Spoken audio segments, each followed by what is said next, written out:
Can the government take your property with eminent domain? Imagine waking up one day and finding out the land you bought and planned to build on is no longer yours. It might sound like a nightmare, but it is a real possibility under certain laws.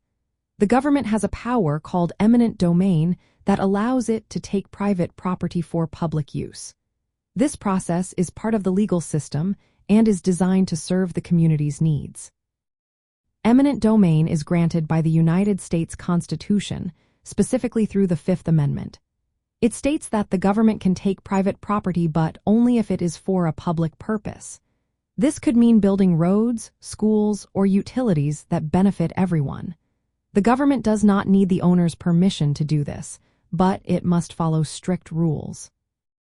One of the most important rules is that the owner must be paid what is called just compensation. This means the property owner should receive a fair market value for their land.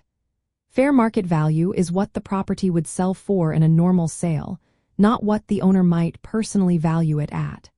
If the property has unique features or income potential, determining this value can get complicated.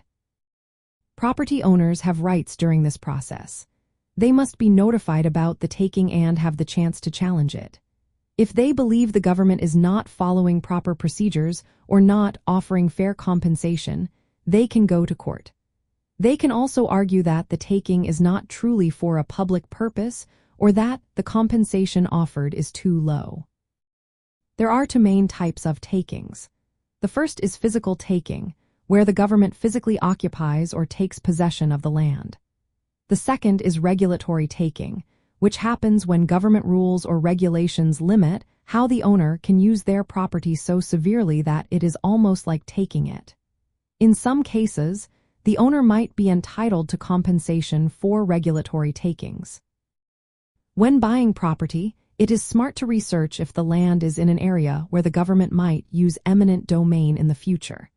Check if there are any pending projects like new highways or public buildings. Consulting a real estate lawyer or appraiser can help you understand the risks involved. Remember, once the government completes a taking, they own the property outright. They can use it for the intended public project or sometimes transfer it to private parties if laws allow. Knowing your rights and doing proper research can help you avoid surprises and protect your investment. If you are aware of how eminent domain works, you can make smarter decisions when buying property and be prepared if the government ever comes calling.